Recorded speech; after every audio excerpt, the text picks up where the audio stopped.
Hello and welcome back, rookie card collecting friends. I am back with Dr. James Beckett as we like to get together at least once a year and we're going to chop up some rookie card talk, or as Dr. James Beckett likes to call it, ramblings, rookie card ramblings. Jim, welcome back to the show.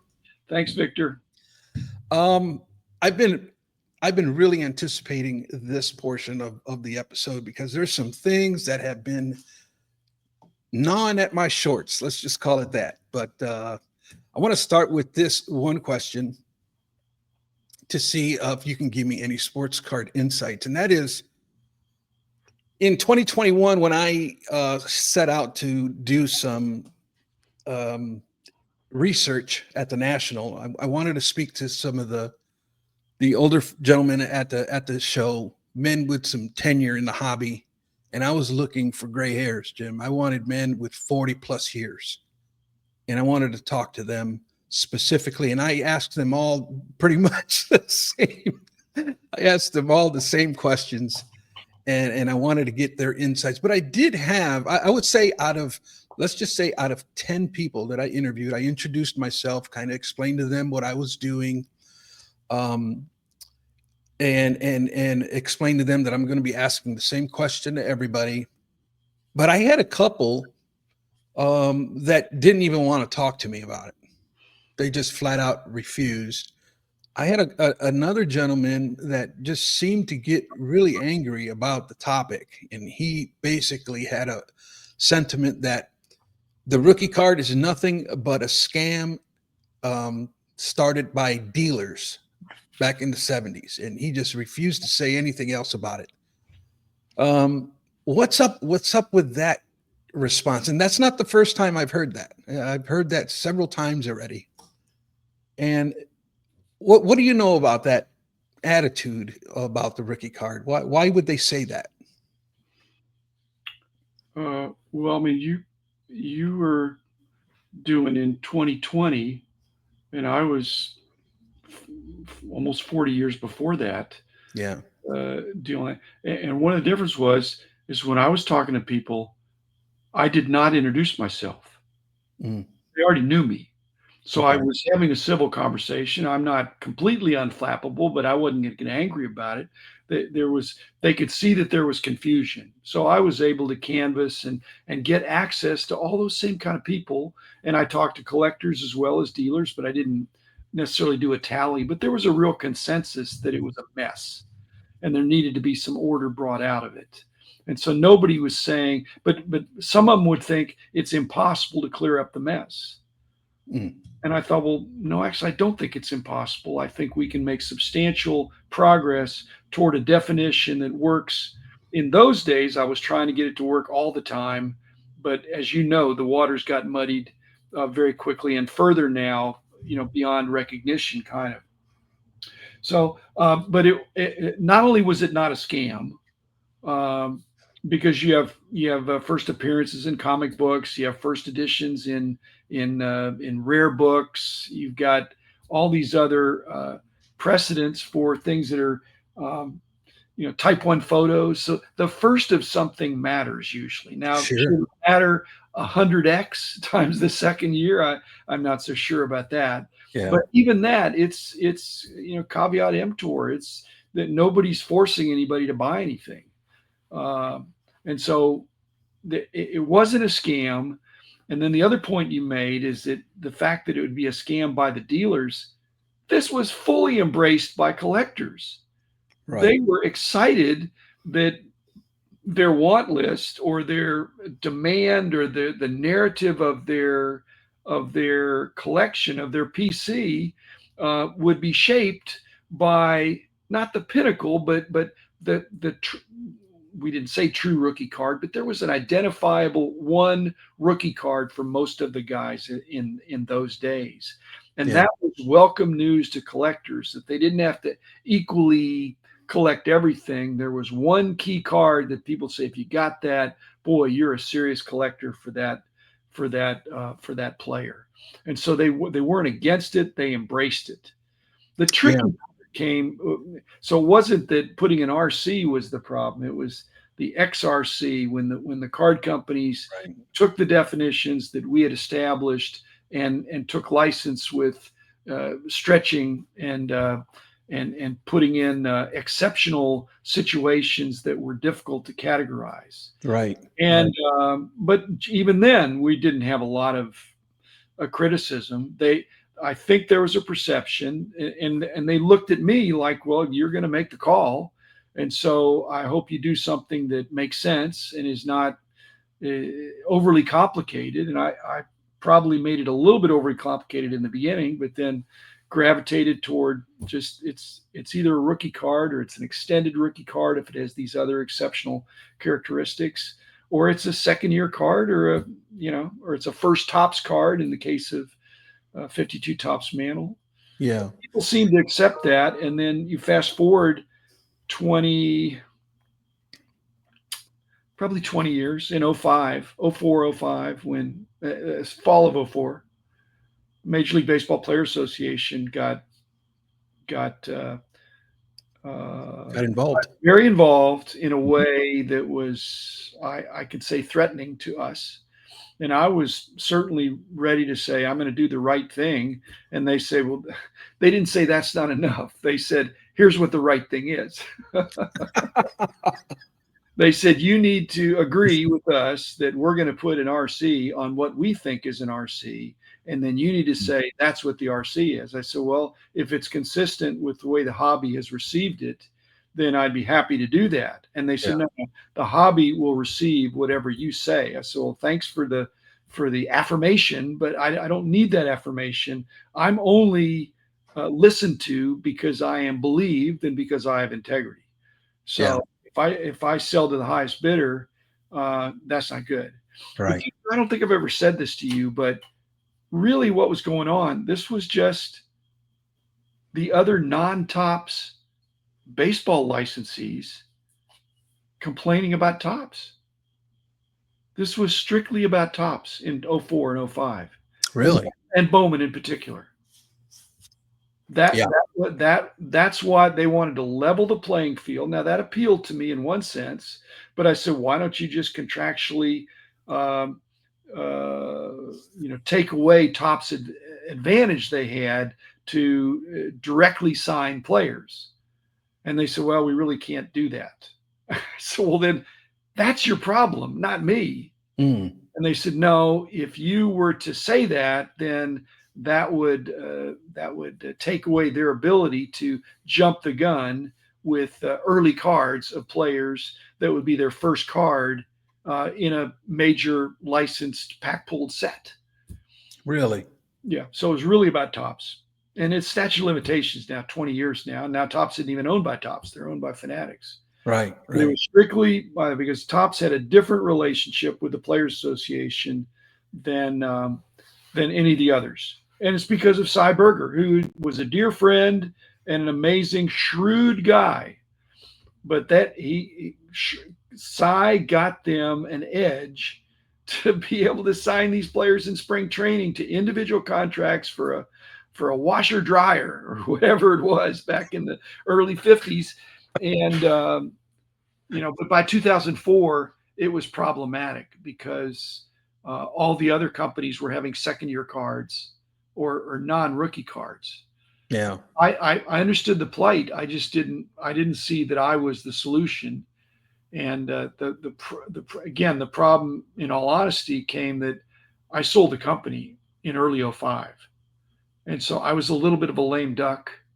And the other thing is, it was getting really hard to police it.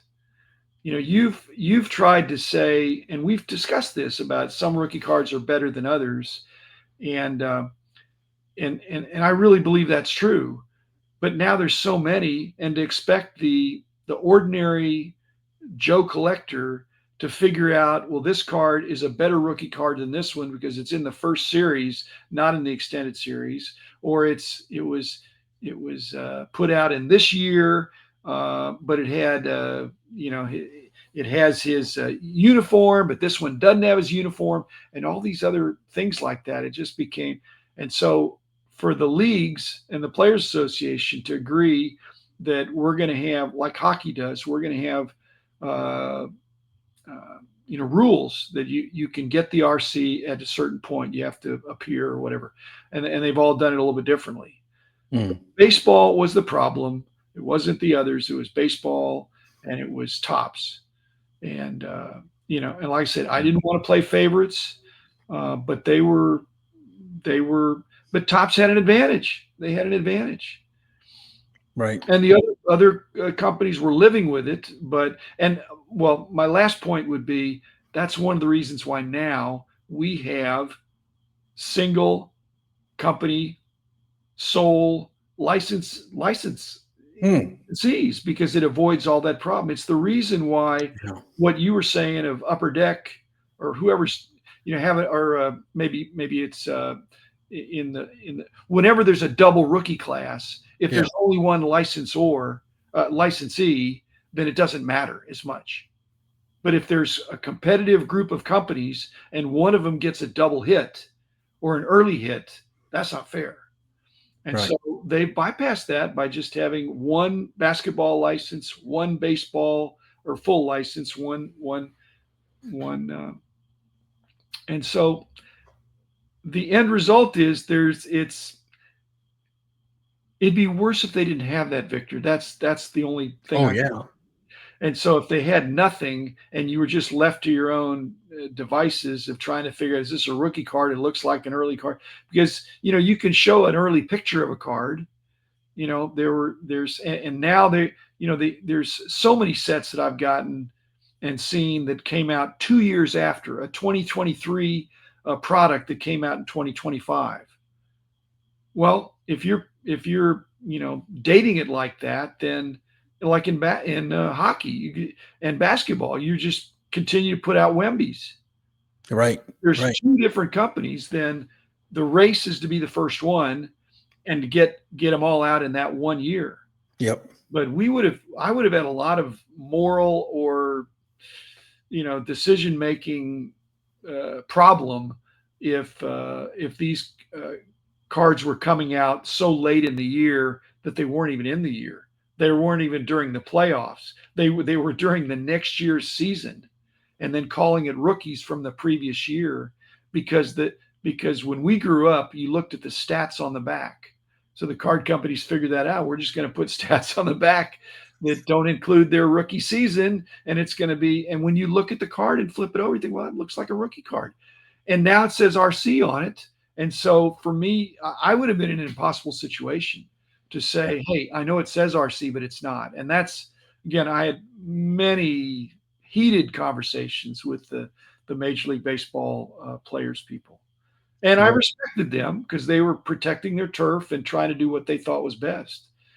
But it was a kind of an impossible situation, and there wasn't an easy way to split the baby.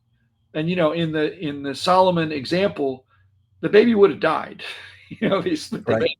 It was a threat to split the baby. Right. Because there's not a way to split a baby. You can't cut a baby in half. And I didn't see how I could cut this in half. And so it was very awkward. But, Victor, what's done is done. And it's given you a platform to try to bring some order to it. I don't think I'm necessarily handed off to you, but you've really taken this, and it's a thankless job, because it's like being an umpire. If they agree with you, they don't say anything. If they don't, Right. then right. We'll get to that. But let me circle back okay. to the beginning here so we can close out on this first question. And it was, why do some of the old timers, some of the veterans, have such a angry attitude towards the rookie card? A couple of things that I am going to say on that topic, Jim, and the first one is that when I followed up and tried to pick your brain on why they feel that way, I found that they had like no evidence to present. It was just more bad feelings about the rookie card. It made them. It was worse for them.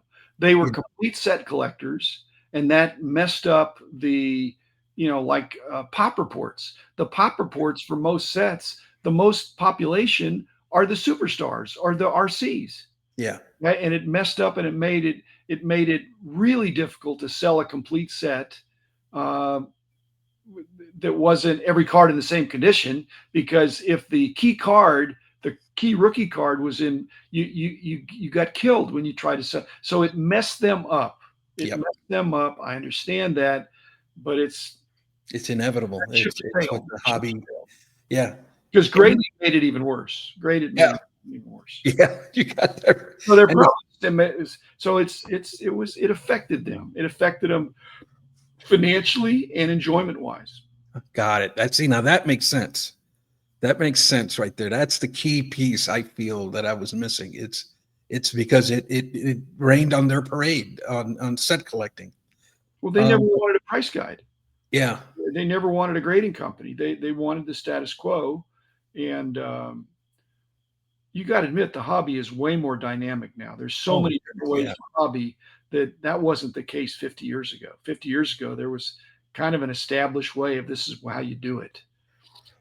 Yeah. And on their case about it all started with the dealers. I as a former dealer myself, I always when I was um shopping for inventory or somebody would bring me cards to the table to purchase, I would always be looking for stuff that my customers wanted. When you do show the same show, especially month after month, you begin to build like a clientele and you kind of know what your customers are looking for. And that's how I shopped. Yeah. And okay, I know this guy, he's looking for this player and this set.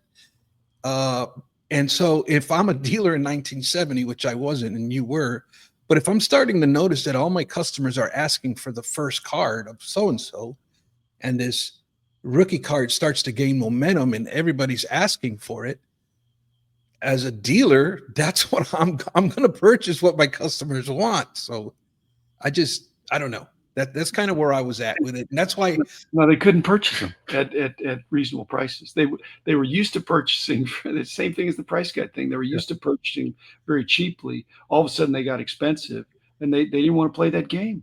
They didn't want to buy high and sell higher. They were always buying low and selling high, or right. selling what it was. And some of them are missed out because some of them got cherry picked.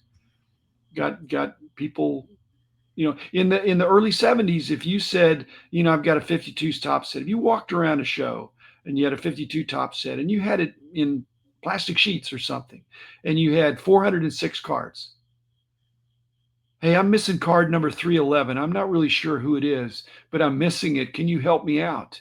Okay. If they walked around, that's Mickey Mantle. Okay. But in the late 60s, early 70s, they would say, well, let's see if I've got one of those. Okay. The sympathy would be to bend over backwards to help a guy finish the last card that he needed for his set, regardless if it was a superstar.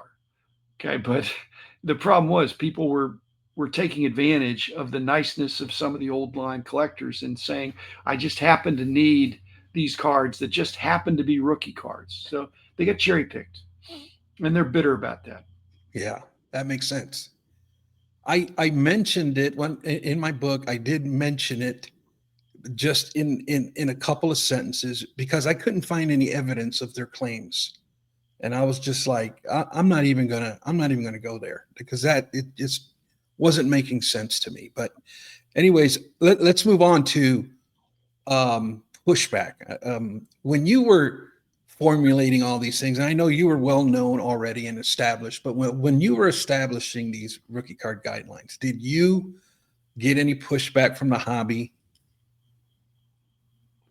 Yeah, last year. You're still getting pushback, is what you're saying? No, I'm saying I didn't get any pushback for a few decades. Okay. Oh, it was delayed reaction. No, and then they made assumptions of the way it must have been at the time. So no, there wasn't a lot of there was some sense that I had deliberated. People knew that I talked to a lot of people. There wasn't any rebellion. There wasn't even that much unrest. It was, well, you got to make the call. That's the way it is. We had a very large market share. Dealers weren't mad at me. Collectors weren't mad at me. Uh, Really? No, it was just something had to be done. And again, 90% of them, 90% of the players, 90 plus percent in those days, 98% maybe, there was no confusion in what the rookie card was. The noteworthy, crazy examples are Mantle and Mays. Two of the greatest superstars ever have problematic rookie cards that have arguably less demand than their second year tops cards. Okay. And so there had to be a way to explain that without being dishonest and say, well, the 52 tops card that Bowman wasn't a wasn't a legitimate or uh, was a secondary card company. No, there were in 51 Bowman could have bought tops or vice versa. Hmm. Tops is the big behemoth, but in the early 50s, I think Bowman was just as big. But then the Tops passed him up, and again, that's Cy Berger. Well, very Yeah. short. Yeah. And I will get people who will like DM me personally and ask me like, well, who who made these rules up? Who said that this is how this is supposed to be? And I'm like, the hobby did. The Well, I hobby. bet it was because that's what the hobby said. I mean, it was just, I was clarifying it was almost nonverbal, Victor, but it wasn't like I said. It just there were so few that were really exceptions, and they just said, well, you got to make the call one way or another. There were people that I'm sure disagreed, but they weren't. In fact, Steve Taft disagreed, right from the get go, which would now be what that would be 35 years ago. Yeah. Disagreed, but we've been friends before, during, and after. So it wasn't like he said, I just disagree. But Yeah. so I had I was never hung in effigy that I could detect, and I was visible. I was out there. People could have accosted me or my guys, that we were out on the road, and so we weren't slinking around, hiding out. We were there getting feedback, but most of the feedback was if something was here, let's put it this way: if something had been a weaker rookie card or some kind of a quasi rookie card, an ambiguous rookie card, it would have shown up in the demand. For example, Maury Wills. Hmm. Maury Wills, has an interesting kind of a rookie card history. Again, Cy Berger playing a huge part in that by not signing him, when he was in the minors because he didn't think he'd make it. Okay, so you got a 63 Fleer, you got a 67 Tops, you've got some other Seattle Popcorn or something. You've got some PCL cards and stuff like that. But so there's some early cards of him. You've got him on what is that 60 World Series card where it's Luis uh, swipes second or something in the World Series cards. Yep. That's Maury Reese sliding into second base. So yeah, but like I said, the controversy is more now, Victor, and it's not that it's your fault, but you're bringing attention to something where now, in those days, what you could please almost everybody, and now it's hard to even please half the people Yeah. because it is so multifaceted, and they've beaten the dead horse with all these. Because it used to be if it was a if and again I've been out of it. So but at the point where you're having one of ones that are rookie cards, that doesn't seem fair. But it also doesn't seem fair that it wouldn't be a rookie card if that one of one is the same exact design as the one of five, the one of 10, the one of 50, one of 100, one of 1,000, one of 10,000. I mean, it's just, Yeah. it to the person that walks into a show with a minimum of experience, um, putting RC on the card probably has been helpful. This is a rookie because they I, say it I is. feel that way too. I really do. And I think it was, there wasn't that much to argue about pre 1980. It was one company basically. Right. But I think, wouldn't you say in the 80s is when it started, the water started to get a little bit muddy, or Well, there Daryl was, Strawberry was something, then the star basketball, and yeah, there were other kinds of things. Mark McGuire. being in an Olympic pose. So I mean, there were a bunch of things like that, and there were people that felt strongly about the Mark McGuire. I promise you that. That Yeah. was that 85 or 87, Yeah. and we finally just said, look, this is a card it's not a it's a subset, but it's not an insert. It's not a parallel. It's a card in the set that's in just like the other cards, even though he's in a Team USA uniform. So yeah, but that wasn't a firestorm. There was some buzz about that, and then people just agreed to disagree. And I'll tell you what they did. They agreed to disagree and then hoarded 87 tops. Remember Ben Wilson? He had 687 tops. He's convinced that's the rookie card. Now, if he can convince 600 other people, he's in business.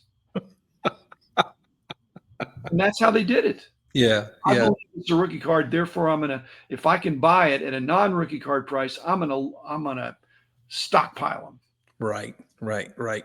And that was what we were doing in the 80s. They were stockpiling that key rookie. But yeah, it's as far as pushback, and I think in the beginning it was pretty bad, Jim. I think my first 3 years on YouTube with I got a lot of pushback. But I would say not so much anymore. The waters have calmed, thankfully, and it's I don't. A lot of it too is probably because I've changed my tone on a lot of things, and that was You based paid on. your dues, and you're worthy of respect. You've Well, I hung in appreciate that. there, and I you've been appreciate that. honorable in this. I'm just saying, it's early on.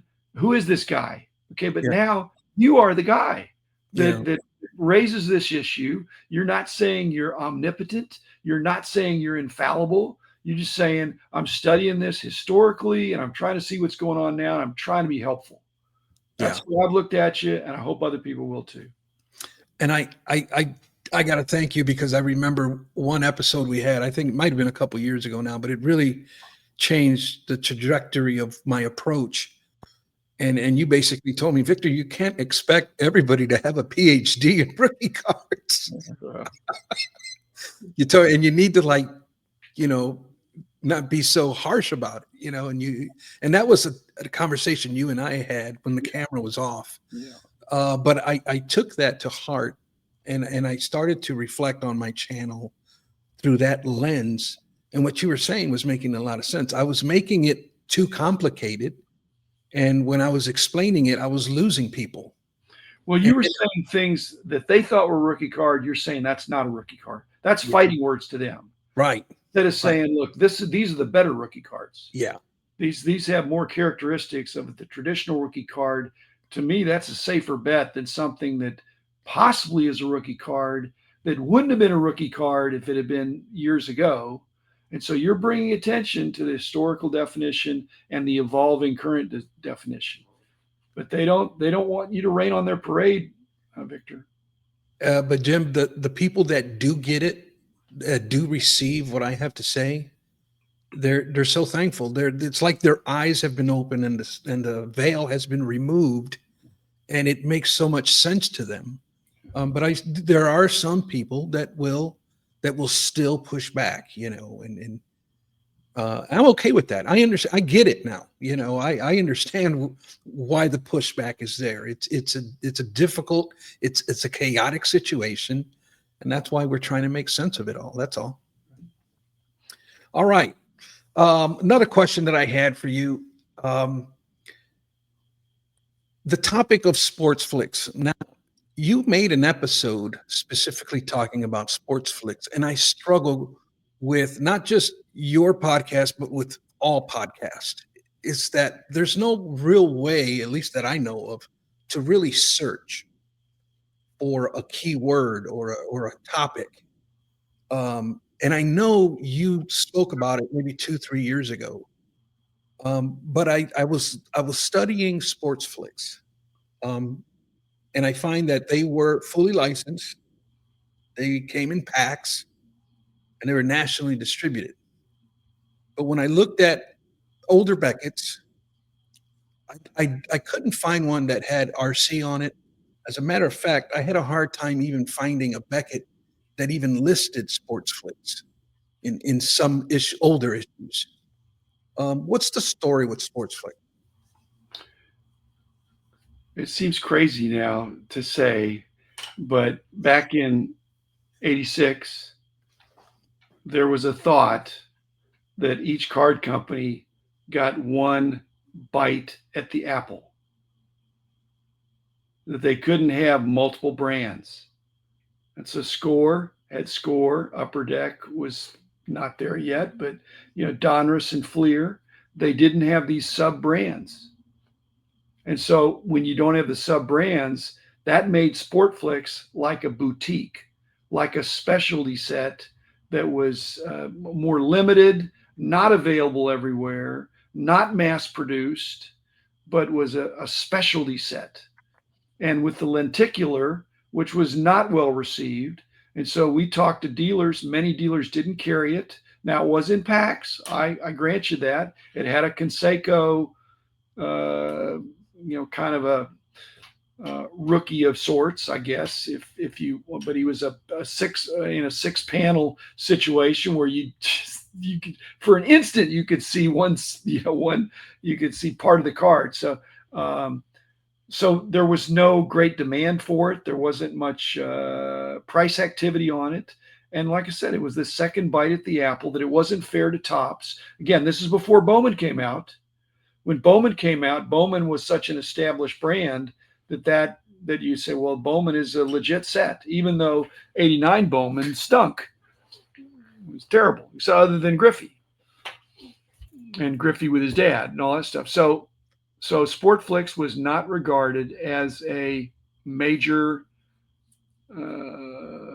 widely distributed, popular set. Dealers were not clamoring for it. Collectors were not clamoring for it. They were ugly cards. My goodness. They were just saying it was like a failed experiment. Now, if it would have taken off, then we would have seen a lot more lenticular stuff. But lenticular was, the fact that they had these it made it difficult for us to price them. Obviously, I priced them in the annual books. Yeah. But they were, you got 3 guys on one card, and you can't even picture them in the almanac, because if you don't catch it perfectly, you get half of one guy and half of another guy. So it was not regarded as and again, it's like when I talk to the guys that espouse the legitimacy of Star. The Star Company, again, was not. It's like Sportflix didn't have a full license either, in the sense that they were piggybacking with Score. They were piggybacking with Score, and it was like an experiment, like it was in a test issue. Now, they did it more than 1 year. They did it 3 or 4 years. And the other problem was how to spell Sportflix. It's not the same. There's been different renditions. Yeah. Sportflix, with an X. So they've had, I think, 3 different ways to spell it. Wow. That's no good. That's no good. But anyway, nobody griped. I'll say nobody, but did 1% of our mail say, hey, why don't you have Sportflix in there? If we'd have gotten a letter like that, it would have been from a dealer who had cases in his garage, and so we knew those things. So, and I don't think we did. We're going to shows. It's not out there. It's not, again, this is pre-grading. So it wasn't in the showcases. It wasn't, kids weren't completing sets. They were a little bit more expensive, at least when they first came out, I think. I mean, they weren't a budget brand, but they just didn't get respect. No, and we had that real estate in a printed price guide is precious. Yeah.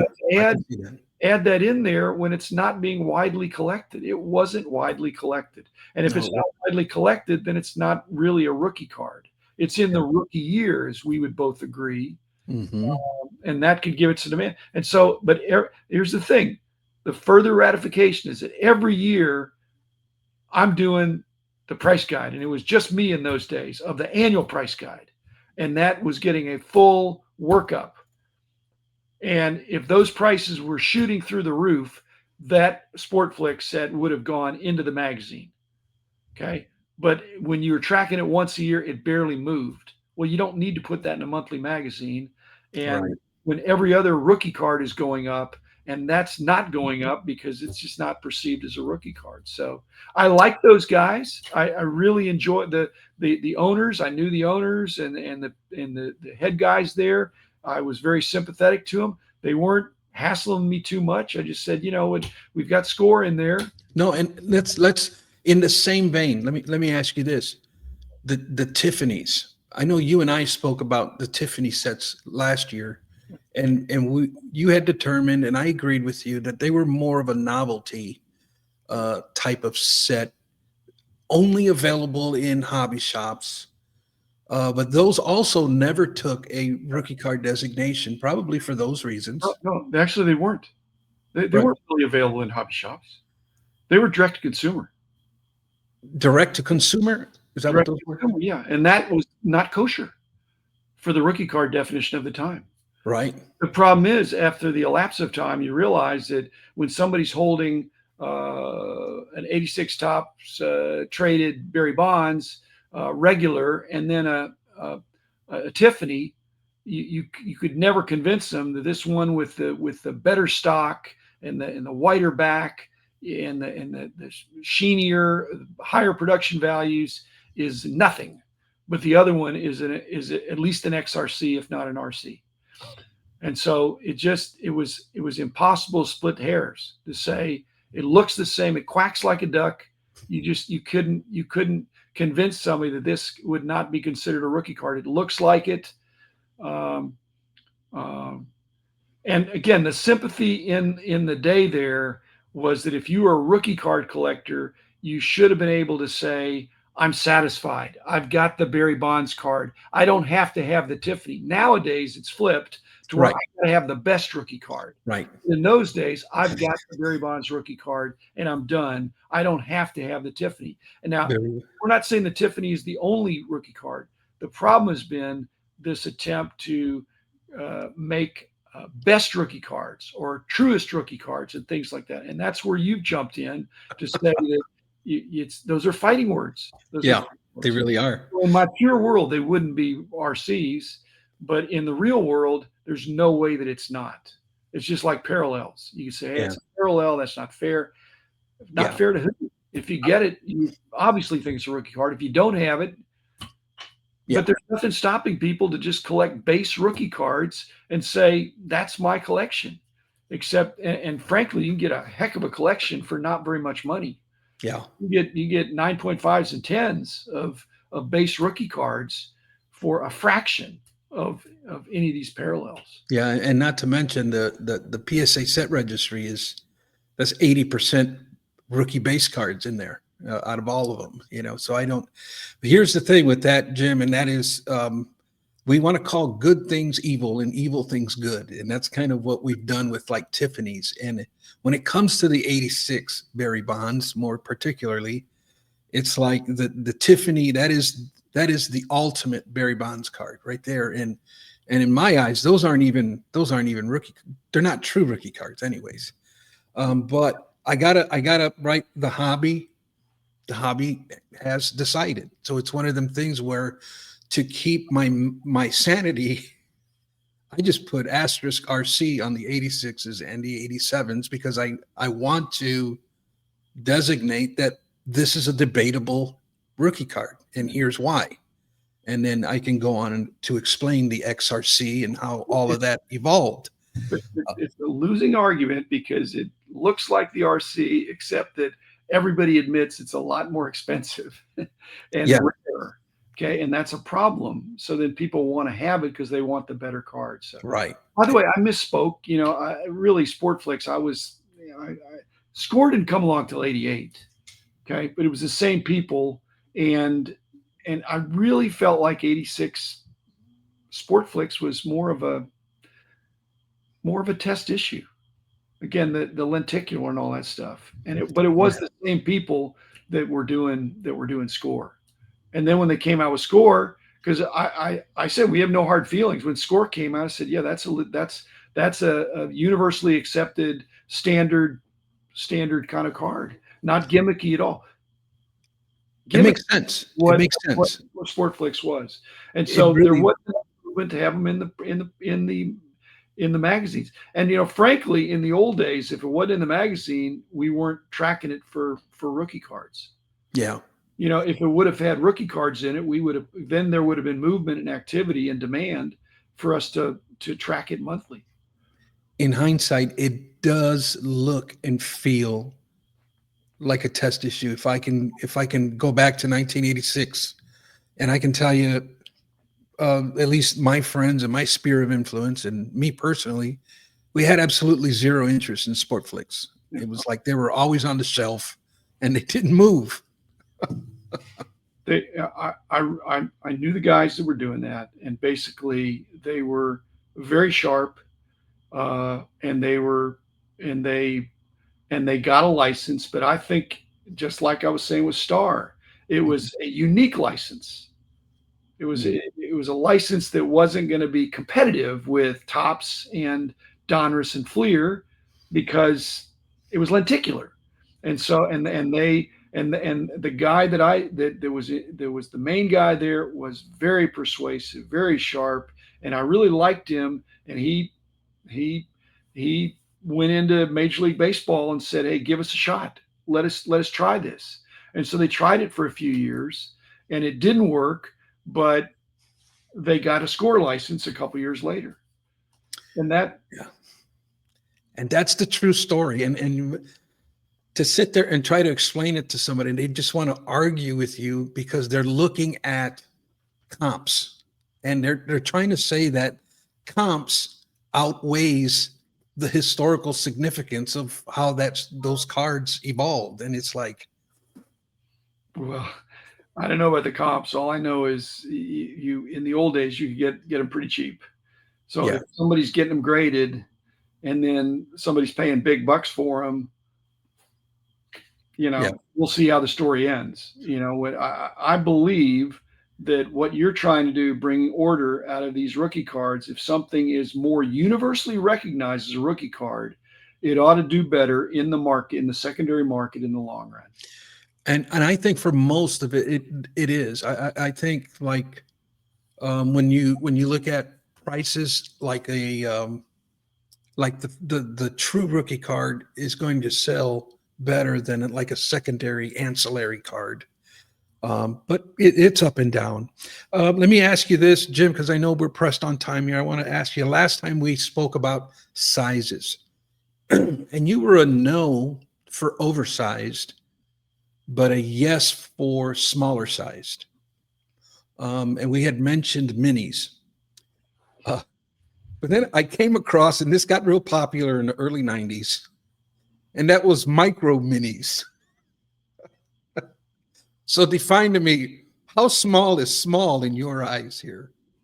Well, again, if it's the same image, those really tiny ones from what 92 or 93 or something like Yeah, that. I hated those. Okay. yeah, But if it's the same exact image as the rookie card for a certain player, it's yeah, hard to say it's not a rookie card. Just like if it would have been a 5x7, if it was a blown up, it still would be sort of like a rookie card because it has the same image.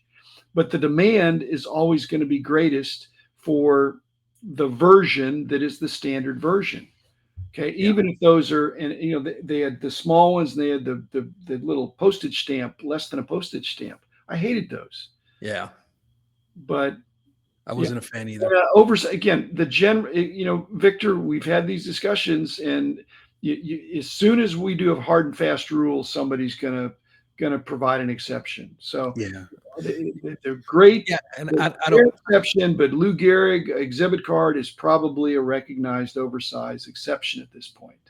Yeah, Um, but it can't be just 2.5 by 3.5. It can't be just 52 top size. Gaudies, even though many of the cards of the Gaudies that some people think are rookie cards, they've been in the league for 10 years, and they just, right, not many cards in the 20s. right. All right. Well, Jim, that's all I had for you. No, wait a minute. I had one more, last one here. So here's what's happening today, Jim. I don't know if you heard about this here in the last few days, but a little bit of uproar with call-up cards. No, what's happening now, Topps now is releasing call-up cards of players who've just been called up, and they're holding those cards instead of producing rookie cards of these players this year, which they're capable of doing. They're holding them over until the following year to include them into Series 1. And then what we have is an issue like Michael Harris or Ellie De La Cruz, who met rookie expectations their debut season. They won Rookie of the Year honors, but there's no rookie cards of them to be found except these Topps Now call-up cards or unlicensed cards. I have heartburn with this. And what will, how do you feel about this situation? Am I overreacting, or what's going on here? There's two ways to look at this, Victor, and that is that over time, this approach of call-up cards preempting or being a kind of a cheap, poor man's rookie card kind of thing in the legit year when the guy came up, there's doubt in my mind which of those cards will be more highly valued 10 years from now. Because the first card is the call-up card by a legitimate manufacturer. Now, if it's Topps Now, that's maybe different than pack pulled. But when you could get those, and then to get that second bite at the apple the next year to call that a rookie card when it's the second year card, for a guy that already won Rookie of the Year, I don't think anybody knows in 10 years which card will be more valuable. Okay, they're both probably going to be valuable if the guy goes on to do great things year after year. De La Cruz perhaps will be great. Okay, but Yeah. so it, to me, it muddies the water. And it's I won't say it's a strategic decision to try to, like I said, there's when you have only one license holder, you want as many rookie cards as you can. You want a rookie card of the good guys in every product that you can. And so whether it's dated or positioned, how you're going to do it. And so to be able to put it in the year before, but not count it as a rookie card by giving it some other designation, that's disingenuous. But again, it could backfire on them. People would say, I don't want the Ellie De La Cruz. That's a second year card, even though it says RC. Right. I want these others. And there could be some backlash. And the thing is that technically, legally, they're not rookie cards because according to the PA, there has to be an RC logo on the front of that card. So but at the same time, not everybody in the hobby knows that, and some in the hobby are now considering these call-up cards now. They're rookie cards. Yes, of course they will, because if you're holding the card, you want it to be a rookie card. If you have it, it's not a rookie card. If I have it, it is a rookie card. If I have it, it's a 10. If you have it, it's a 9. So I'm just saying there's this. Right. It's just impossible to do it. So it could backfire on them. That yes, people could say I'm not going to pay extra for Ellie De La Cruz second year, even if it has an RC on it, because the same company put out the same card the year before, and they just put this call up logo on it or some other thing, or it's they're getting gimmicky. Yeah, they are, and it's a print on demand product too. These call up cards, even more. But still, there'll be people. They'll have chase elements in that. So again, they're doing a lot of things right. They're making a lot of money, and that means they're doing a lot of things right according to them. And they're building the business. The business is not shrinking. The business is growing. Yeah. So, and some level of complexity is good. Too much complexity is bad. Yeah. I think that's like I said, it's creative, but it's creative in a kind of a gimmicky way. And like I said, it could backfire. That people just I believe it has backfired on a few players already. But I'm one, Jim, where I am going to stand. They can do whatever they want. They are technically they are the card manufacturer. They hold the legal license. They can do whatever they want. I just know on my end, I'm going to stand on objective truth that is based on historical facts and the legalities of what has been established. And so to me, the card filters through the standards. And that's what I'm going to hold true to. And so they can create whatever they want. At the end of the day, I'm going to filter through the fluff and properly identify it on my end, regardless of what they do. And so I don't mind personally. It's just people start to ask questions. People get confused because the waters are being muddied, and I feel like I have to re-explain. But Victor, what they want to know is what's the better rookie card?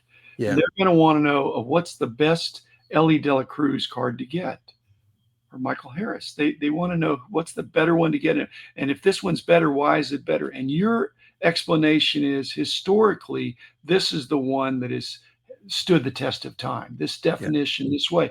But the future may not hold that. It may be that these call-up cards gain favor and that the rookie cards look like they're a year late.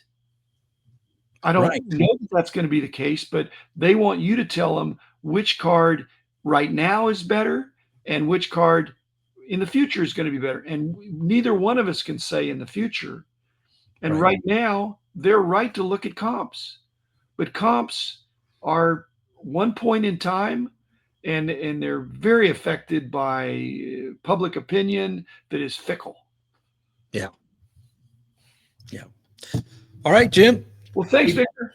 Man, we did it again, man. I appreciate you. I really love these talks. And I usually keep a little note. So like the next time I talk to you, I can ask you a specific question. You've been a lot of help, Jim. And thanks for helping me clear this up.